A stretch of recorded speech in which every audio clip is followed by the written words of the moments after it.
हम चाहेंगे कि सुप्रीम कोर्ट डायरेक्ट करे, आदेश दे कि ये लॉग्स हिफाजत से रखने चाहिए इलेक्शन कमीशन को। वो रिकॉर्ड काउंटिंग से पहले बताया जाए ताकि गलत अवैध तरीके से कोई प्रत्याशी जो है वो नहीं चुना जाए। क्योंकि होता क्या है कि जब 5:30 तक या 5:45 तक लोग चले जाते हैं, वोटिंग ख़त्म हो जाती है, तो जो बाकी जो लोग जिन्होंने वोट नहीं किया वो बटन दबाए जाते हैं। कि कई जगह लोग ये आरोप लगा रहे हैं कि भाई मैंने तो मेरा तो बटन दबा दिया गया किसी ने। कैसे फॉर्म 17C इलेक्शन कमीशन कहती है कि हम अपलोड नहीं कर सकते क्योंकि हमारा कोई संवैधानिक कर्तव्य नहीं है या कानून का कोई ऐसा प्रावधान नहीं है कि हम अपलोड करें। चलिए वो बात छोड़िए। आपको मालूम है कि हर एक मशीन का एक सॉफ्टवेयर होता है जो कैलकुलेट करता है कि कब फ़ोन आया कब नहीं आया। ये आपका मोबाइल फ़ोन है, इसका भी 2 सिस्टम्स हैं जिसको हम बोलते हैं ऑपरेटिंग सिस्टम्स। ये हर एक मशीन का ऑपरेटिंग सिस्टम होता है, या तो एंड्रॉयड है या iOS ऑपरेटिंग सिस्टम है जिसको हम सॉफ्टवेयर बोलते हैं। अगर आपका पर्सनल कंप्यूटर है तो जो विंडो है वो आपका ऑपरेटिंग सिस्टम है। तो हर मशीन का एक ऑपरेटिंग सिस्टम होता है। वो ऑपरेटिंग सिस्टम सॉफ्टवेयर क्या करता है? सारी एक्टिविटीज़ मशीन की वो रिकॉर्ड करता है। मोबाइल फ़ोन की सारी एक्टिविटी, इसीलिए जो इन्वेस्टिगेटिंग ऑफिसर है वो मोबाइल फ़ोन ले लेता है पता करने के लिए कि कब कॉल आया कब नहीं आया, अवैध कॉल था, वैध कॉल था, ठीक है ना। तो वो सारा उसका रिकॉर्ड भी रखता है। तो निश्चित रूप से इस मशीन का भी रिकॉर्ड है। ये तो है नहीं कि इस मशीन का कोई रिकॉर्ड नहीं, हर एक मशीन का रिकॉर्ड होता है।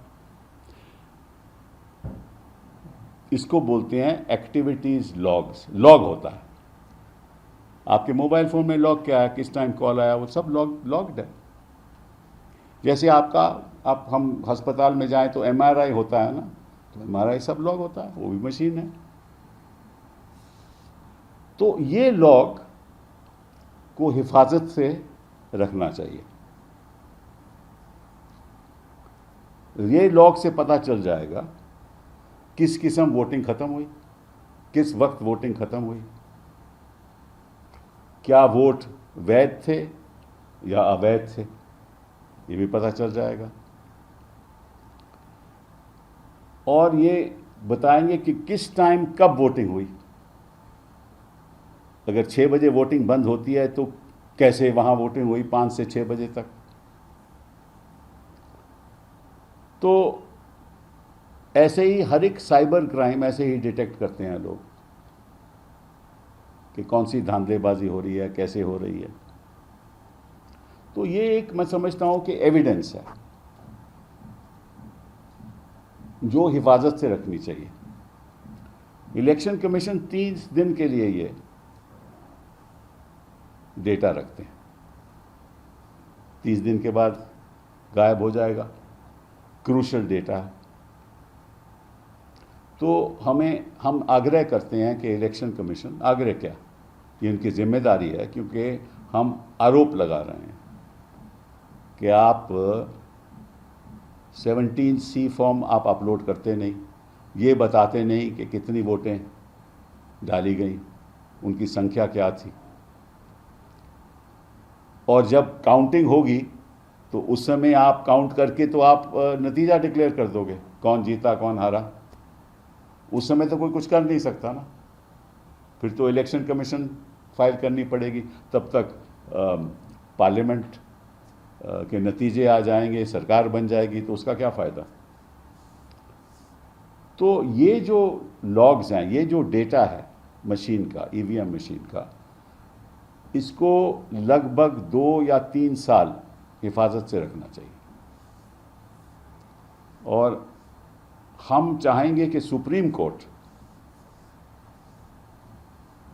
डायरेक्ट करे, आदेश दे कि ये लॉग्स हिफाजत से रखने चाहिए इलेक्शन कमीशन को, और हर फेज ऑफ वोटिंग जो पोल में होता है वो रिकॉर्ड काउंटिंग से पहले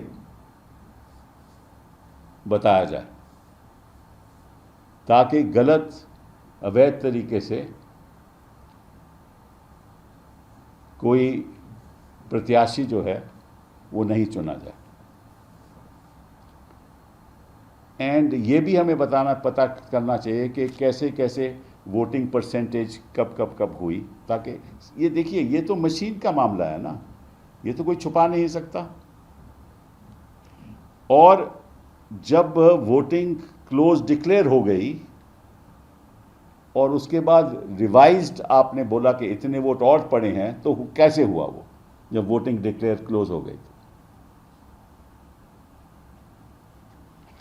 तो एक बहुत ही महत्वपूर्ण मामला मैं देश के सामने लाना चाहता हूं कि अगर सुप्रीम कोर्ट कहती है कि हम बताएं कि किस तरह से अवैध तरीके से मशीन में मैनिपुलेशन होता है, तो हम तो बता नहीं सकते, क्योंकि हमारे पास तो कोई साधन नहीं है, ना सॉफ्टवेयर हमारे पास है, ना सोर्स कोड हमारे पास है, ना कोई दे सकता है। तो मशीन के पास तो सब कुछ है ना। तो अगर आप रिजल्ट डिक्लेयर कर दोगे और ये रिकॉर्ड मशीन में ही रहेगा और किसी को पता नहीं चलेगा, तो कैसे पता चलेगा कि अवैध तरीके से वोटिंग हुई या अवैध तरीके से कोई प्रत्याशी को डिक्लेयर किया गया कि वो मेंबर ऑफ पार्लियामेंट बन गया है? ये एक बहुत ही अहम सवाल हम उठा रहे हैं और इसमें कोई झिझक नहीं होनी चाहिए इलेक्शन कमीशन को ये डेटा देने का और काउंटिंग के पहले ये बताने का कि ये कब वोटिंग ख़त्म हुई और किस तरह से ख़त्म होने से पहले कितने कैसे वोट पड़े। क्योंकि होता क्या है कि जब 5:30 तक या 5:45 तक लोग चले जाते हैं, वोटिंग ख़त्म हो जाती है, तो जो बाकी जो लोग जिन्होंने वोट नहीं किया वो बटन दबाए जाते हैं। ये भी पता चल जाएगा मशीन से, ये सब जानते हैं। तो इस बात की कोई झिझक नहीं होनी चाहिए और इसमें कोई वक्त नहीं लगेगा, क्योंकि आप वोट तो काउंट नहीं कर रहे, आप तो केवल बता रहे हो, जो डेटा है आपका मशीन का बता रहे हो। तो पहला तो हमारी आग्रह ये है और हम चाहेंगे कि सुप्रीम कोर्ट आदेश दे कि ऐसा हो। दूसरा, ये जो फॉर्म 17C है, ये तो प्रदेश वाइज रखा जाता है ना, हर प्रदेश में।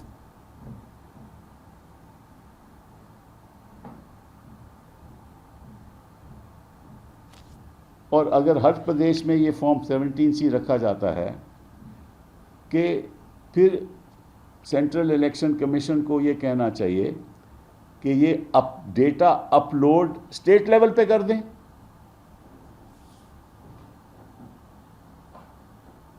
क्योंकि वो तो स्टेट लेवल के, सारा इलेक्शन तो स्टेट लेवल पे हो रहा है ना, under the control of the CEC।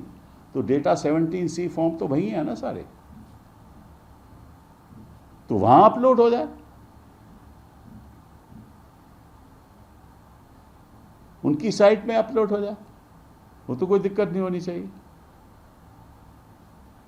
तीसरी बात, जो भी महत्व उसका भी महत्व है, लेकिन मैं देश के सामने वो बात लाना चाहता हूं, ये जो पोस्टल बैलेट है ना,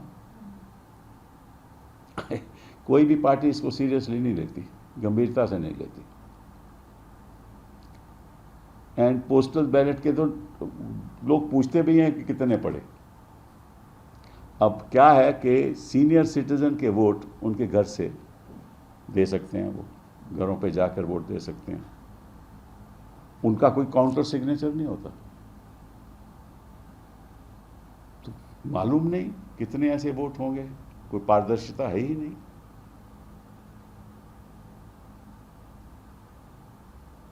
आपने देखा कि कई जगह लोग ये आरोप लगा रहे हैं कि भाई मैंने तो मेरा तो बटन दबा दिया था गया किसी ने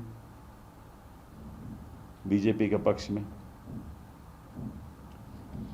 तो अगर हमने चुनाव को पारदर्शिता के साथ करवाना है और निश्चित रूप से वाकई में जो जीता है उसी को ही जितवाना है, तो ये बातें हमारे सामने, ये बातें कोर्ट के सामने रखनी चाहिए और ये बातें कोर्ट के द्वारा इन पे आदेश होना चाहिए कि आप सारे लॉग्स रखो और काउंटिंग से पहले ये जो लॉग्स हैं ये डिस्क्लोज करने चाहिए। और तब पता चल जाएगा कि काउंटिंग में, काउंटेड वोट्स में और पोल्ड वोट्स में कितना अंतर है। नहीं होगा अंतर तो कोई दिक्कत नहीं है। अब ये कहते हैं कि अंतर हो ही नहीं सकता, फिर तो कोई दिक्कत ही नहीं है।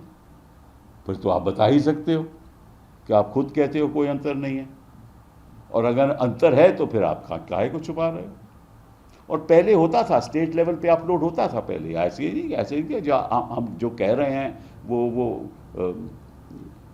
वो कभी पहले नहीं हुआ।